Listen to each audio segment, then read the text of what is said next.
Her ses et andet eksempel med en let distoverteret -8.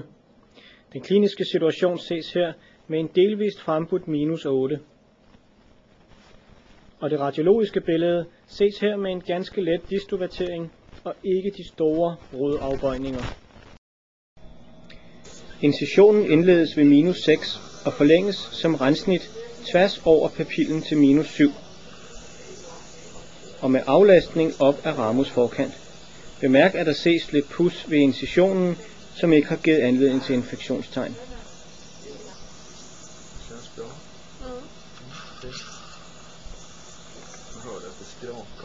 Herefter startes rugineringen mellem 6'eren og 7'eren ned over knoglen og bagud mod den delvist retinerede -8. Snart lappen er tilstrækkeligt løs, indsættes en sårhage, og rugineringen kan fortsættes distalt.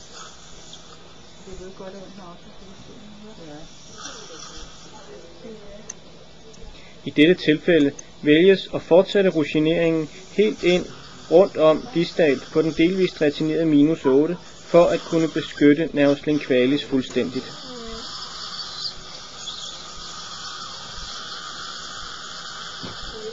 Herefter foretages knoglefjernelse fascialt for den retinerede tand.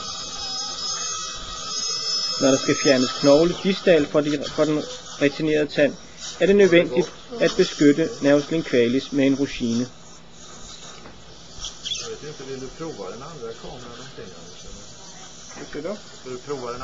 Dette ses her, hvor ruginen fungerer som beskyttelse, således at boret ikke kommer til at beskadige nervus lingualis.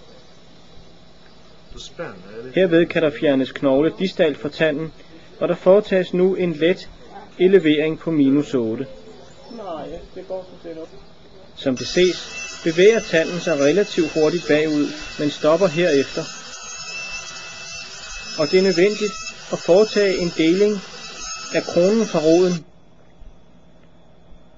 hvilket ses her, hvor delingen af kronen påbegyndes. Delingsretningen af kronen ses her illustreret på røntgenbilledet. Der foretages en let skrå snitflade, hvorved det er muligt at frakturere kronen af med en elevator, og kronen kan fjernes med knogletangen. Herefter inspiceres roden, og der foretages en let supplerende knoglefjernelse svarende til den mesiale trekant op mod -7.